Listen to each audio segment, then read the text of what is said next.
Law number 5 is the law of E.F. Hutton. And the law of E.F. Hutton simply states, when the real leader speaks, people listen. Now, a couple of these laws in the 21 irrefutable laws of leadership are related. For example, I have found that the law of E.F. Hutton is closely related to the law of influence. Remember, the law of influence basically says leadership is influence, nothing more, nothing less. The law of E.F. Hutton says when the real leader speaks, people listen. But let me talk to you about this for a moment, because I have found that this is a key in understanding people. For example, what I have found, and there are so many examples I can give you in the law of E.F. Hutton. What I have found, for example, in a group, and let me go back to my team and using this kind of as an illustration. What I have found is that if you get in a group of people and there's a decision to be made, the people in that group will automatically look at who the real leader is. They just will. For example, let's just say Bridget is the real leader on the team, okay? What's your name? Rob. Rob John's my name. Nice to meet you. Okay. Rob, let's say we're in this group, and Bridget's the real leader, but Chuck he's kind of got the floor. He's talking about something that he'd like to see passed on the team level or whatever. Okay, now, if Chuck's talking about something he thinks very important, and maybe it's a budget item, and maybe he's wanting some more money for his area or whatever it is, okay, here's what I'm saying. If Chuck's talking about something that's very important, of which a decision is going to have to be made, but if Bridget is the true leader, I mean, she's the real leader, she's the influencer, she's the E.F. Hutton, it's Bridget E.F. Hutton, okay? Got the picture? Here's what I found. You and the rest of the team, while Chuck's talking, are watching Bridget. Because what you're doing is, she is the E.F. Hutton. She is the real leader. And you're watching Bridget because she's going to, by her actions, give you some kind of sense of if she's excited about this or not. Does it make sense? And if for example, if Bridget starts nodding while Chuck is talking, the rest of us, we kind of smile a little bit, and we start nodding while Chuck is talking. And Chuck's talking. You know what Chuck's thinking? He's thinking he's doing a good job. Chuck's saying, oh, this is really good. They're really, hey, I'm glad I prepared this speech. I'm really doing good here. Well, Chuck, you're doing good, but that isn't why we're excited. See, we're nodding because E.F. Hutton, Bridget here, the real leader, she's nodding, and we're getting her signals from her. Just as Chuck, if you were given the same speech, and Bridget's got her arms crossed, and it's kind of like, no, we don't want to do that, we're not. And we all start crossing our arms, and you start saying, man, I'm not doing a very good job with this. Well, no, you're doing fine. You're doing fine. You see, the issue is not whether you're doing a good job or a bad job. The issue is that E.F. Hutton either likes it or don't like it, and we take our signals always from the real leader. Now, let me just explain for a moment. This is very key in leadership. Let me give you a pointer here, Chuck, that'll help you. If you've got a proposal and you want the rest of our team here to buy into your proposal, what you really need to do before you have the meeting with us, you need to take Bridget to lunch. And you need to have a meeting with her. And you need to be saying, Bridget, I just want you to understand that this is important. And you want to get her buy-in. In fact, Chuck, if you're a smart leader, when you come to the meeting, if you've had the meeting before the meeting, again, remember? If you had the meeting before me, if you're really smart, when you do it, you'll say something like to the rest of the team, you'll say, team, by the way, Bridget and I have talked about this. And we think it's a good idea. Woo! That does a lot. See, because all great leaders take the vision, Chuck, from me to we. And until the vision is a vision of we, it's not a great vision.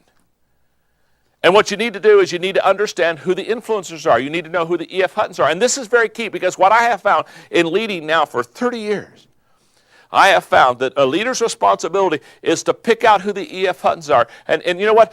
Bridget may be one of the influencers, may be one of the E.F. Huttons. What's your name, sir? Jay? Yes.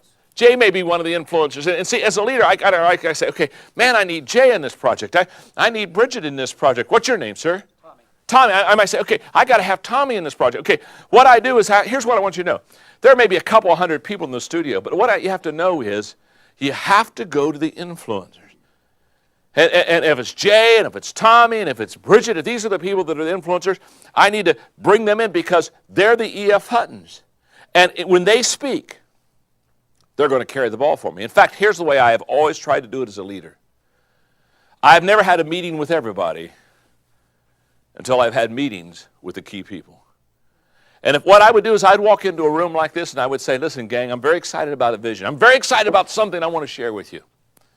In fact, for the last couple of days, Jay and Tommy and Bridget and I have been talking together. And what we've decided is this is the best way for the organization. In fact, let me tell you something. Tommy gave me a thought on this that's just tremendous, and I'll throw in a Tommy thought. And you know what? When we talked about this, Bridget said we ought to do this. And Jay, what you said the other day about this, you know what I'm doing? I'm tying them all in. So they're not just following me. They're following E.F. Hutton Jay. And they're following E.F. Hutton Bridget. And they're following E.F. Hutton Tommy. Because the real leaders have the influence, and when the real leader speaks, people listen. Haven't you seen this happen where somebody stands up and speaks, and as they're speaking, nobody's paying any attention? Huh? Haven't you seen that? You know, I mean, I've watched them. You know, somebody's up there just speaking, and nobody's home. Nobody's home. In fact, there's been a lot of times I wanted to stand and say, "Excuse me, sir. Excuse me." None of us are home. I know you're exercising your jaw a little bit, but we're not listening. Remember, I'm kind of old, so I remember there used to be a TV show called The Gong Show. Yeah. And what happens, somebody's up there speaking, and when people get tired of speaking, somebody could take like a big mallet, go over and gong that sucker, and they had to be done. I've always thought, every business meeting needs a gong show. You know what I'm saying? Yeah. And when somebody's up there and you're just tired of hearing, you say, "Could I have the mallet, please? Could I have the mallet? You know, not the ballot, please, the mallet, please." And just go over and gong that sucker and let it be done. Let it be done. Because the law of E.F. Hutton said, when the real leader speaks, people listen.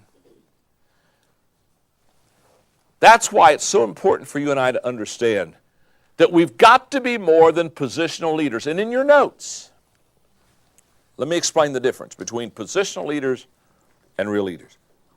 Positional leaders have a title, but not always a following. Where real leaders have a following, but not always a title. Positional leaders influence positional people. I've seen that happen all the time. "Oh, you're Dr. So-and-so. Well, I'm Dr. So-and-so. Here's my card. Here's your card." The only people, a lot of times, positional people lead or control or influence are positional people. But real leaders, they influence everyone. In fact, let me put it this way. When you have to tell people that you're the leader of the pack, you're not.